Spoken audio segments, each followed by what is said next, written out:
Let me ask you a tricky one in the recent news that's become especially relevant for me.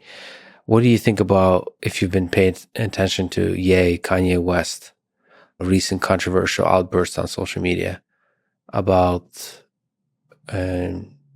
Jews, Black people, racism in general, slavery, Holocaust, all these topics that he touched on in different ways on different platforms, but including Twitter. What do you do with that? And like, what do you do with that from a platform perspective? And what do you do from a humanity perspective of how to add love to the world?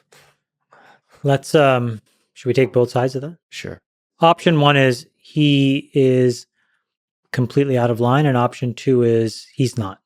Just to simplify. Sure, right. Yeah. So the path one is he is an incredibly important tastemaker in the world that defines the belief system for a lot of people.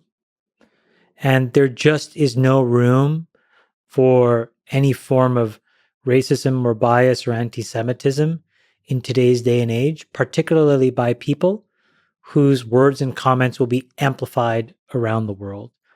We've already paid a large price for that. And then the expectation of success is some amount of societal decorum that keeps moving the ball forward. The other side would say, life, I think, goes from harmony to disharmony to repair. And anybody who has gone through a very complicated divorce will tell you that in that moment, your life is extremely disharmonious and you are struggling to cope. And because he is famous, we are seeing a person really struggling in a moment that may need help. And we owe it to him, not for what he said, because that stuff isn't excusable, but we owe it to him to help him in a way, and particularly his friends.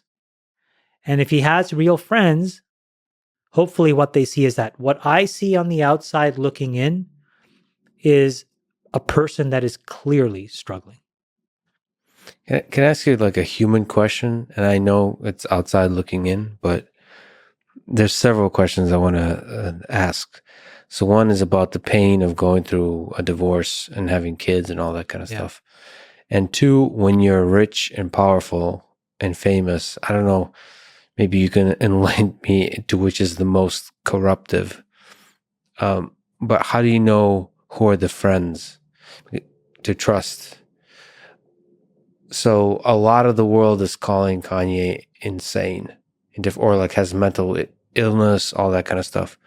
And so how do you have friends close to you that say something like that message, but from a place of love and where they actually care for you as opposed to trying to get you to shut up? The reason I ask all those questions, I think, if you care about the guy, how do you help him? Right. I've been through a divorce. It's gut-wrenching. The most horrible part is having to tell your kids. I can't even describe to you how proud I am of and how resilient these three beautiful little creatures were when my ex-wife and I had to sit them down and talk through it. And for that thing, I'll be just so protective of them and so proud of them.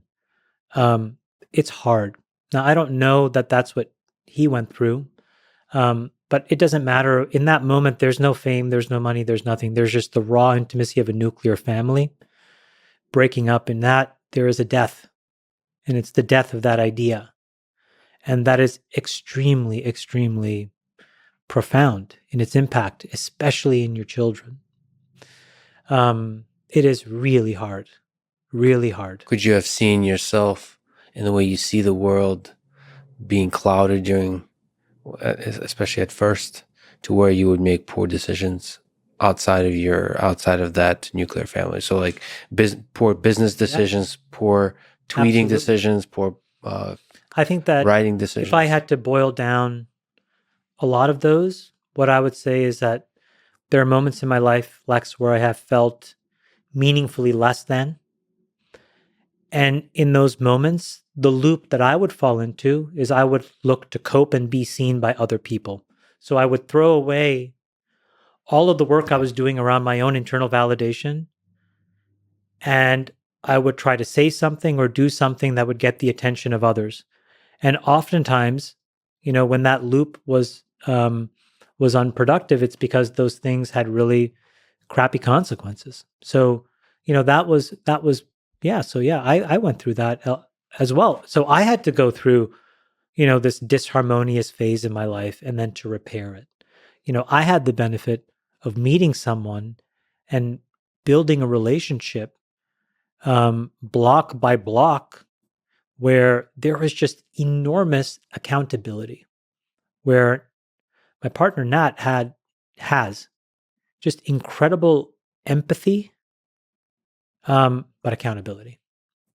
And so she can put herself in my shoes sometimes when I'm a really tough person to be around, but then she doesn't let me off the hook. She can forgive me, but it doesn't make, what I may have said or whatever, excusable. And that's been really healthy for me. And it's helped me repair my relationships, be a better parent, be a better friend to my ex-wife, who's a beautiful woman, who, I love deeply and will always love her. And it took me a few years to see that it was just a chapter that had come to an end, but she's an incredible mother and an incredible businesswoman. And I'm so thankful that I've had two incredible women in my life. That's like a blessing. So, but it's hard.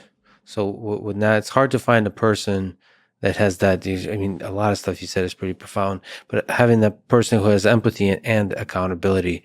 So basically, that's ultimately what great friendship is, which is people that love you, have empathy for you, but can also call you out on your bullshit. She's a LeBron James-like figure. And the reason I say that is I've seen and met so many people. I've seen the distribution on the scale of friendship and empathy. She's the LeBron James of friendship. She's a GOAT. Well, what's so funny is we have a dinner around poker, and it's taken on a life of its own, mostly because of her, because these guys look to her. And I'm like, whoa, whoa, whoa. She's taking her registers are already full. She's thinking all kinds of crap with me. But it's a very innate skill, and it's paired with, but it's not just an emotional thing, meaning she's the person that I make all my decisions with. These decisions we're making together as a team. I've never understood that. There's that African proverb, like, go fast, go alone, go far, go together. And Lex, since I was born, I was by myself, and I had to cope, and I didn't have a good toolkit to use into the world. And in these last 5 or 6 years, she's helped me. And at first, my toolkit was literally like sticks, and then I found a way to, she helped me sharpen a little rock, and that became a little knife, but even that was crap. And then she showed me fire, and then I forged a knife, and that's what it feels like, where now this toolkit is like most average people. And I feel humbled to be average because I was down here on the ground. So it's made all these things more reasonable. So I see what comes from having deep, profound friendships and love to help you through these critical moments. I have another friend who I would say just completely unabashedly loves me. This guy, Rob Goldberg. He doesn't hold me accountable that much, which I love. Like, I could say I killed a homeless person. He's like, they probably deserved it. Whereas Nat would be like, that was not good, what you just did. So, but I have both. I mean, I have Nat every day. Rob, I don't talk to that often, but to have two people, I had zero. I think most people, unfortunately, have zero. So I think like what he needs is somebody to just listen. You don't have to put a label on these things. And you just have to try to guide in these very unique moments where you can just like de-escalate what is going on in your mind. And I suspect what's going on in his mind, again, to play armchair quarterback, I don't know, is that he is in a moment where he just feels lower than low. And we all do it. We've all had these moments where we don't know how to get attention. And if you didn't grow up in a healthy environment, you may go through a negative way to get attention. And it's not to excuse it, but it's to understand it. That's so profound. The feeling less than, and at those low points, going externally to find it, and maybe creating conflict and scandal to get that attention. The way that my doctor explained it to me is you have to think about your self-worth like a knot. It's inside of a very complicated set of knots. So it's like some people don't have these knots. It's just presented to you on a platter. But for some of us, because of the way we grow up, it's covered in all these knots. So the whole goal is to loosen those knots. And it happens slowly, it happens unpredictably, and it takes a long time. And so while you're doing that, you are going to have moments where when you feel less than, you're not prepared to look inside and say, actually, here's how I feel about myself. It's pretty cool. I'm happy with where I'm at.